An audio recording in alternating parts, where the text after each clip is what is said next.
actually can't remember a time when I realised it. It really, really was when I was absolutely tiny. The experiences that I had growing up were being quite carefree, living life, learning about my faith. I think I properly started practicing when I grew up, but I did learn a lot about the faith when I was younger. Your upbringing with reference to your family is obviously with the faith until the age of 12, 13, 14, 15, because when you're young, it's kind of imprinted on you. It's kind of something you have to do. You know, you have to follow, and you do things without questioning. It's just something you grew up with. I've never really had a conversion experience. It was just something that we did. You go along with it for a while because that's what you're told, and then gradually as you get older, things change a little bit and you start to have your own doubts, your own questions. But eventually, over a course of years, it became to realise that it was really a real thing and something that I should really take on board for myself. I think there's always a journey through life is always a time of questioning, and that's a good thing. When I was 15, I realised that there was slightly more to life than the church, shall we say, and left church behind completely. At the same time visiting this church, I was going to party, because by me immigrating here in 1998, I was very excited. So party was the thing for me. Men and pubs and sex took over. So I suppose I didn't doubt the existence of God at that point. I doubted the reason for the church. So I used to go to party, and then my in-law would have invited me to church. Of course, I wouldn't want to go to church because church is not really my thing.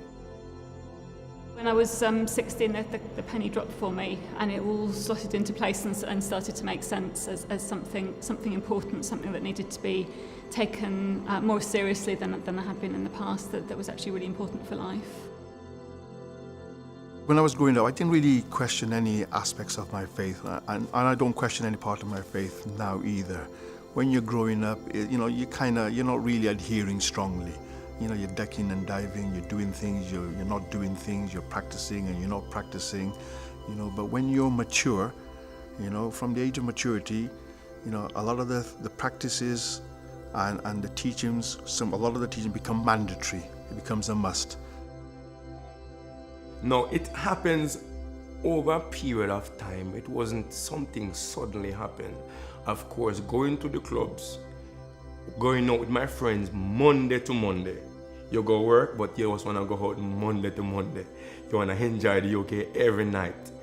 But after coming to church over a period of time, the pastor preached. Then I would go home and look over what he has said. Then I find slowly that I'm not enjoying clubbing anymore. I'm not enjoying the attention of women anymore. I had a husband, I had 2 healthy children, I had a house, I had a car on the drive, I had enough money in the bank, but something was missing. I started to look deeper within myself and think, these people don't really like me, because if I couldn't dance, if I didn't dress well, if I didn't drive a nice car, would they really like me?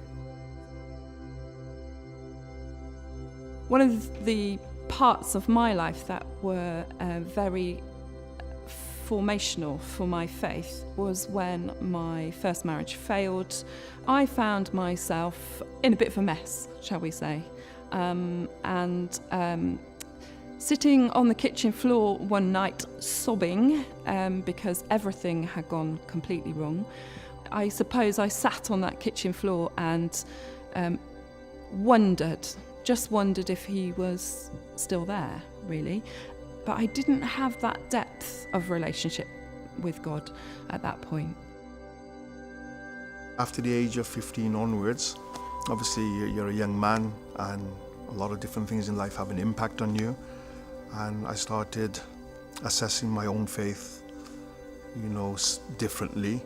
And, My practice became stronger, you know, and with reference to just my personal understanding becoming more deeper. So for me, faith is a 24/7 way of life. There's always that sense of coming home. There's always a sense of mercy and forgiveness and healing and being made whole again. So although I'm very conscious that I've done things wrong in my life, and I've got a history of, messing things up, there's always that sense of redemption. When I come to church now, I started to feel more comfortable. I started to smile more. Then I started to talk about God more. Without even realizing, I'll be saying, wow, this is a good day. God is good. And that's how it gradually happens.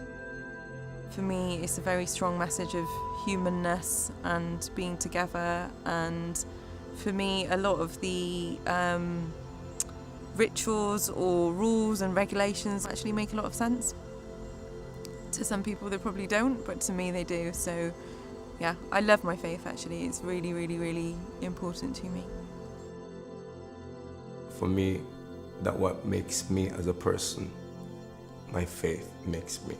Sometimes, yes, we do make a wrong choice, but then the beauty about it is you can go back and say, sorry, I have gone on the wrong road. Help me to get back on the right road. So that's my faith.